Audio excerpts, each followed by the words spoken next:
บายดีท่านผู้ชมมื้อนี้ก็มาวัดที่ถาดเนาะมื้อนี้ก็มาอันพิธียกยอดโซฟาขึ้นหอแจกใหม่เนาะอยู่วัดที่ถาดเมืองโคงแขวงจำปาสักเนาะสิไปถ่ายเบิ่งหอแจกใหม่ให้พี่น้องเลยเบิ่งไปเบิ่งนำกันเนาะสวยกันอย่างตาป่าแต่เราสอดยอมป่าเก้ายอดนอกคือว่าเป็นเก่ามหาไส้เก่ามหาไส้กรรมการการเซิร์ฟเลยนอกเพราะว่าเลี้ยงชื่อขึ้นหอดแต่ว่าอันนี้มาห่วงบุญห่วงผู้ชมว่าเอายอดเสาฟ้าขึ้นผู้ใดมีศรัทธาอะไรกับเราน้ำเมืองพี่น้องน้ำเมืองกำลังบางสิเมื่ออะไรเนี่ยเพชรดื้อไส้เนาะสารเนาะต่างยองอยู่นี่แหละมันก็ดีเนาะตอนนี้พวกมาเวทีเนาะวงดนตรีเนาะ3-4โซลาซินพวกมากฮะดัดน้ำมันก็ดี3-4เนาะงานแห่ยอดโซฟาเนาะอยู่วัดร้อนที่ท่าแต่เมืองโคงแขวงจำปาสักเลยเนาะอันนี้เพราะว่าเป็นกะวานขนมกระต้มเนาะเล็กน้อยก็เป็นแถวเลยโอ้ยานกันยังไง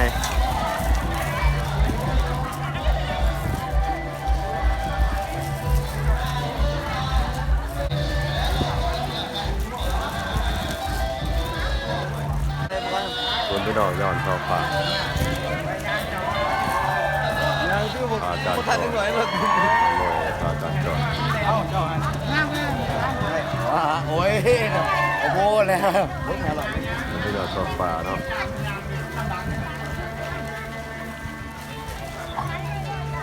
ตีแล้วคนหนึ่งก็ได้ตามตัววัดทางสีนอนเนาะ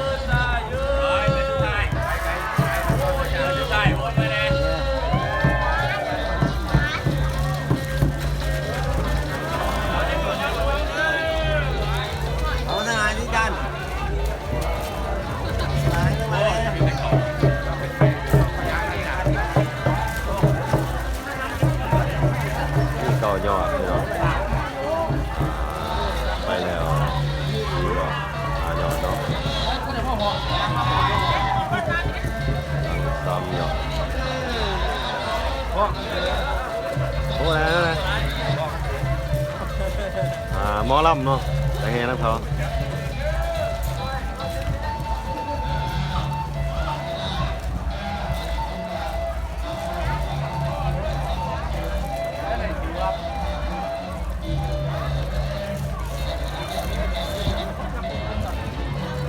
คนลายดีพี่น้อง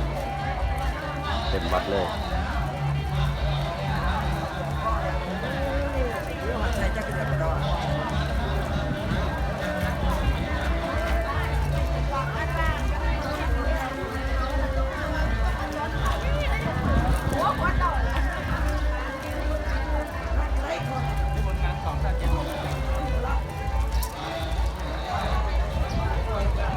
ไปเบิ้งมองเพื่อนจะเอายอดโซฟากันเนาะพี่น้องเนาะเป็นดาวเทียมไป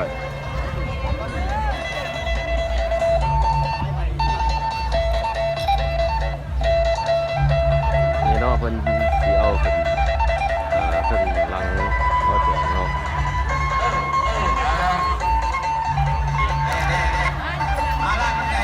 เดี๋ยวไปเบิ่งยอดโซฟาใกล้ๆพี่น้องโซฟาพี่น้องมีอยู่เก่ายอดเนาะจานวัดที่ขาเนาะจานมอด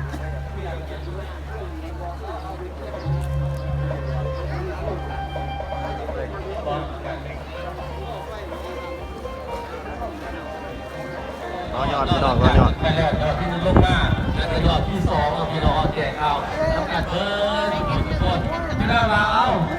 พอจอดที่เก่าเพื่อนถอยไปเมื่อแต่โบราณเป็นนำบ่เป็นบุญเราบุญไหมว่าเรื่องถอยของเราเรื่องไรก็เข็มหมอใส่นั่นเลยเอายอดที่1อยู่ข้างนี้มาอยู่ข้างยอดขนาดไหนเป็นคุณหน้าที่สุดท้ายเป็นว่าหน้าที่สุดท้ายเอาหน้าที่สุดใจใครเข้ามาแล้ว เรากำลังสีเราเต็มเลยพี่น้องถึงหมดเนาะ เอาแล้วพี่น้องยอดที่หนึ่งใกล้จะถึงแล้วคุณเองก็ต้องต่อยอดต่อสูงต่อไส้พอจะว่าพอจะว่าต้องขึ้นคุณอ่ะขึ้นแล้วไปยุก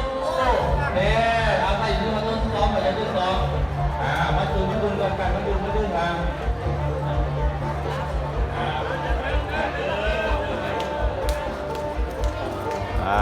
ยอดโซฟายอดที่หนึ่งพี่น้องขึ้นไปแล้วเนาะ ยอดที่สองเนี่ยเอาตรงมาเลยดิตรงมาเลย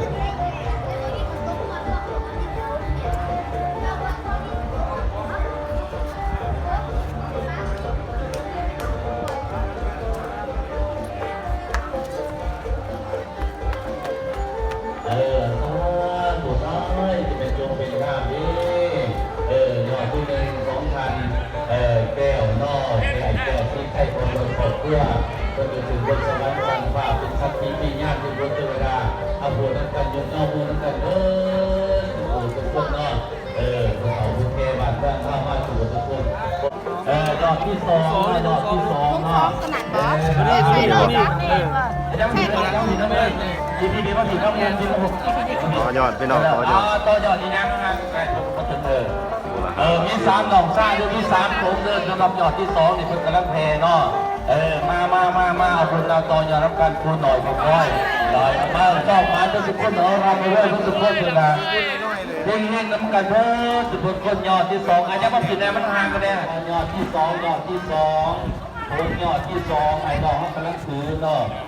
เป็นสงเงินสงคำเกิดศาสตร์ดีศาสตร์นาชีวิตสงเงินทั้งคนเนาะจะได้สิว่าโอ้ยผมมาถูกมาอย่างในยอดทั้งหมดกินได้สั่งข้าจะไปดำไม้ดำหน้าเล่นรถเล่นเพื่ออยู่มีโอกาสอาจารย์เพื่อมาเปิดโอกาสให้พามีคุณยืนสนิทป้ากินข้าวข้าน้ำเงินเนาะ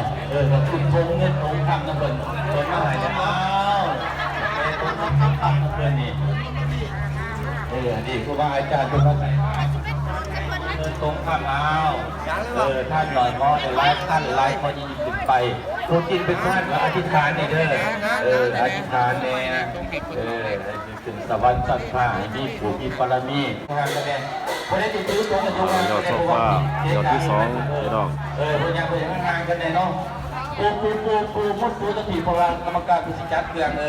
ไม่ออกเลยแต่ละกระป๋องเนี่ยยับกันเนาะทางกันเนี่ยโดยตอนนี้ไพ่ก็อยากกินอยากฆ่าเดี๋ยวปอนขึ้นปอนขึ้นเอาโตสักกาข้างบนสุดต้นโตโศกตมาโตโศกโตไส้โตวัสนาถามว่าเป็นปัญญาว่าให้ปัญญาโลกข้าบรรดายอดที่2มาแล้วยอดที่2มาแล้วข่าวอะไรก็นั่นโตยอดกระเทียมตึงนาทีจับเด็กคนย่อมือเราอธิษฐานสายปากสายโยเมื่อสายโยเหมือนเอาพอดียอดที่3ต่อยอดเลยไปเสียเวลาดูทงยอดที่3ดูทงเอาใครไปเลยยอดที่3ทงเวลาบนขึ้นยอดที่3ยอดที่2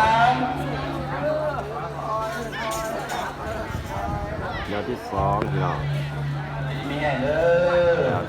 อายุมันคนเยอะมีอายุคำนาสุขขามีคนทุกข์กายสบายใจสำหรับถุงยอดที่3มาแล้วพี่น้องท่านครูบาเนี่ยท่านออกเดินเชิญต่อยกันยอดที่3มาแล้วยอดที่3มาแล้วผงถึงสวรรค์สัตว์ศาสตร์ผงเงินผงสัตว์ผงปานกำแก้วครูบาอาจารย์พระอาจารย์ไงคนกำลังถือเป็นแพรทุกคนแม่ที่ส่วนรวมคนนั่งกันทุกคนคนต่อด้วยรักกับเพื่อนพี่น้องแรงสัตว์นั่งกันทุกคนเนาะยอดที่3มาแล้วยอดที่3เป็นที่ผงที่3มาแล้วปอกยัดต่อต่างๆเลยพอตอนพยังใส่น้ำกันเพราะทุกคนนี้ผมที่3กันน้ำไปเนาะผมที่3กันน้ำไปเพราะจะก่อนจะใส่โลดเนาะต่อทางเพื่อพวกคนระเบียบคนยกกองงามนี่ถือว่าเป็นวัฒนธรรมอันหนึ่งในนอกพี่น้องเนาะเพราะว่าเมืองเล่าคนเล่าเฮากับเป็นแบบเป็นแยกวัฒนธรรมแต่เจอคนยกมากกว่าได้ยอดที่3เป็นการเกียรติขอทางขอเพน้อยหรือเรื่องของเมพี่น้องแสดงให้ปอดเพิ่มทุกคนต่อได้แต่การตรงที่3เป็นน้ำไปเรื่องผู้ใดท่านเพราะท่านปอดกับปอดได้เนาะไป พอท่านปอนเดี๋ยวปอนได้ทงที่3เดี๋ยวมาร่วมกันใส่ทงหนึ่งร่วมใส่กัน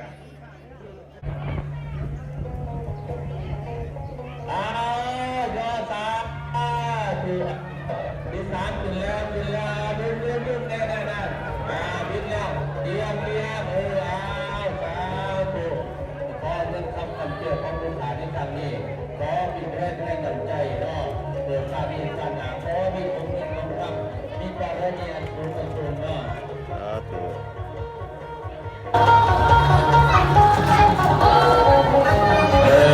ไอ้คนไหนดูแต่ย่อเมื่อมันเป็นยังเนาะต้องน้อยใจมีพระธรรมบุญสุดเรื่องเด้อที่ว่าคนไหนดูใกล้เลยย่อเมื่อไอ้คนเป็นยังย่อเมื่อเอาอะไรแน่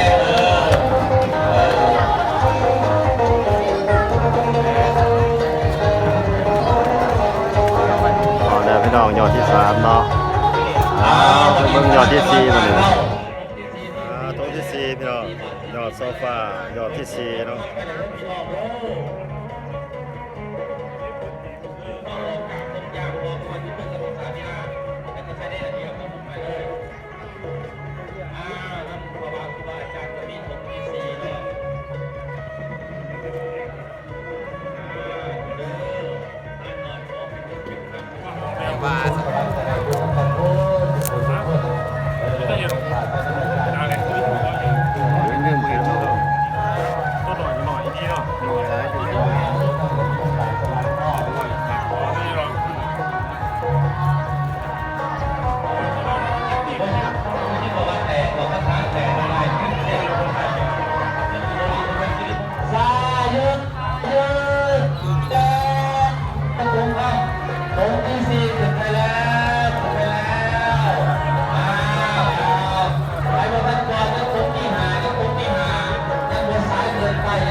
ยอดที่5พี่น้อง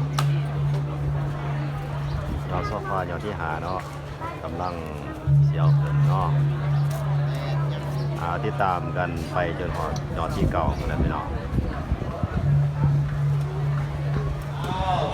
เยอะสาธุสาธุสาธุสาธุขอรับแห่ด้วยให้ได้กินได้ทานไม่มีชมเรื่องชมคำเหมือนนี้ขอให้ตองเปเอาตองเรื่องจากบนสวรรค์สัตว์ฟ้าจากพระเจ้าคนพ่อนั่นนี่ไม่เจ็บขาดเลยบุคคลทั้งหลายทุกหัวหน้าเนี่ยมีแต่ความสุขกายสบายใจ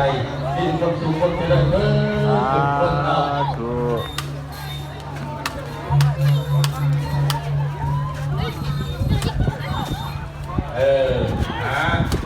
พอหลังจากนั้นยอดที่6เนาะกำลังเดินทางมาอีกพอปีหน้าที่เขาได้น้องตาคณะกรรมการเข้าคนยอดที่5คือแล้วพี่น้องตรงเงินคือว่าต่อยอดต่4ยอดเนาะเพราะว่ามี9ยอดเนาะยอดโซฟายอดที่6พี่น้องยอดที่6ก็จะตรงมาแล้วครูบาอาจารย์แต่จะมีโมออกเนาะแต่เตรียมเริ่มเตรียมวัตถุปัจจัยจากการต่อยอดต่อสุขทองราต่อตรงเงินตรงคำยอดที่6มาแล้วเป็นเประมาณ6เนาะเดี๋ยวอีก3ยอด4ยอดกับยอดนี้เนาะยังเอาลูกไปใส่ติดตามจนหอดยอดที่7ที่8ที่9เด้อพี่น้องเด้อสมัครต่อเอาก่อนต่อเอาเงินต่อเอาทำมากเอายอดที่6พี่น้องผู้ดมจมูกเราทรัพย์สินทุกสิ่งทุกอย่างเลยสาธุขึ้นแล้วสาธุสาธุตรงเซอร์ไซโยยอดทุกขึ้นไปแล้วข้าวเพิ่มมากขึ้นยอดที่เจ็ดอีกว่ะในเจ็ดเนาะวันนี้เราลงกันขายดีเนาะลงไป78ตะละครจะมีคนพอดีหน้าพอดีคือว่าสวรรค์สัมภาทุกเทวดาผู้เป็นใจนักการเงินบุคคลทุกคนมาเป็นสัตย์วิญญาณในการสร้างคนสร้างชาติอะไรก็คือเอาจอบจอปากแล้วมีรางวัลใหญ่ก็คือบัตรที่ขาดเนาะ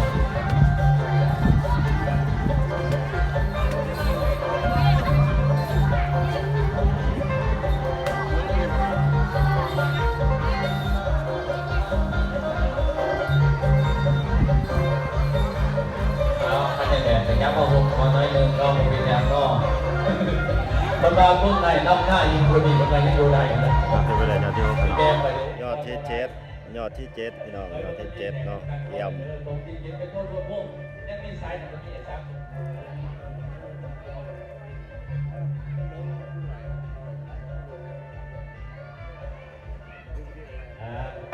ว่าอาจารย์เอานาทีหนึ่งตื่นใจมาแล้วโค้งที่เจ็ดขึ้นมาแล้วสาธุสาธุสาธุหนุ่มน้องเอาเงินทุกคนบริเวณบริเวณบริการที่น้องเอาทำการสู้เงินทุกคนก็โค้งที่เจ็ดขึ้นไปแล้วก็เอาเงินเอาข้าวของกินของหลอกมาให้เพิ่มทุกคนปฏิบัติกับทุกคนยากแบบนี้มีอยู่มีกินให้ลูกสมบูรณ์ทั้งกันทุกคนนี่ตรงที่เจ็ดไปวันแล้ว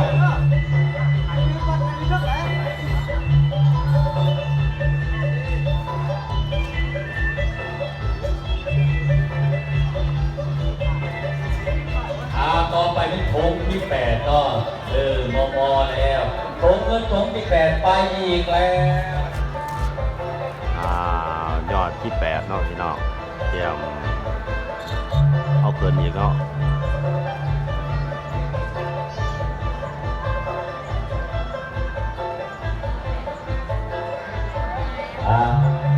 ก็โถงที่8ว่า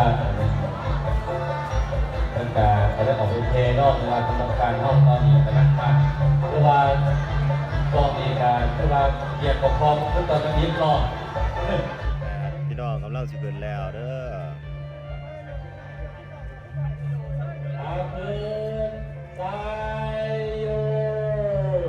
สาธุสาธุ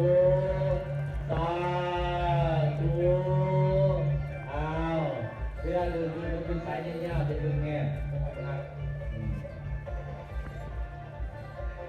นั่นจะเป็นยอดจะยาวๆจะยาวๆจับสายยาวๆ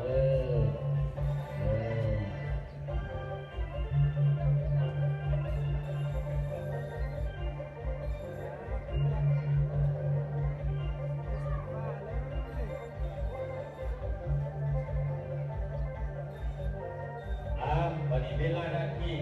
สุดท้ายนาทีตึงไก่ก็คือยอดฟาดยอดสุดท้ายก็คือยอดที่เก่าย อดที่เก่าเนาะพี่น้องยอดสุดท้ายแล้ว ลงไปโดยเงินพิจารณาของเราทางไงของไทยแก้วย อดสุดท้ายยอดท้ายสุดพี่น้องยอดโซฟาเนาะยกขึ้นอยู่บ้านวัดบานิธาตุเมืองพงแพงจังหวัดตากเนาะ ปกติถ้าเพื่อนทุกคนที่มาห่วงงานนี้แต่กับมีก็ต้องเข้าเมื่อวานนอนไทยนอนเหนือนอนทุนนอนทากับพวกรวมทั้งกันที่แสดงความยินดีวันนี้คือว่ากับบัตรกับเพื่อนกับสร้างแต่ญี่ปุ่นนั้นซับล่าในเขาที่เจ้าโน่แหละตัววายังโน่มา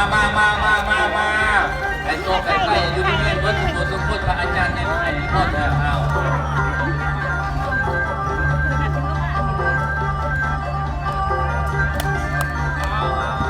ไม่ออกก็ออกตั้งใจเด้อยอดทุกไทยสิได้ยกยอดซอฟ้าเป็นสู่รักษาเกสาภาพุทธานังนาคาปะโตปะโมทานิสุนาคตังสุมังคลังตังสุติตังสุขันโนสุโมโตจาสุเยขังพรหมจาปะทักขินังกายกัมมังวาจากัมมังปะทักขินังมโนกัมมังปณิทิเตปะทักขินาปะทักขินานิกัตตวานลพันตเตปะทักขิเนเอาสาธุสาธุสาธุให้บุญกำนำสู่เด้อออกตนญาติโยมเบิดทุกผู้ทุกคนขอให้ทรัพย์สมบัติบรรทุเงินคำที่ทานในบริจาคยกยอดชอฟ้าแล้วก็ให้เป็นผู้มั่งคั่งสมบูรณ์เจริญด้วยโภคาสมบัติยศถาบรรดาศักดิ์พิธียกยอดชอฟ้าหรือว่าจบโลกอย่างพอดีเด้อญาติโยมเด้อให้บุญคำนำสู่เบิดทุกคนสาธุ อว่าเป็นบารมีเป็นบุญคำนำสู่ของพี่น้องเฮาชาววิ่งหานอกก็คือพระอาจารย์ใหญ่บุญจรและพระอาจารย์ใหญ่บุญศรี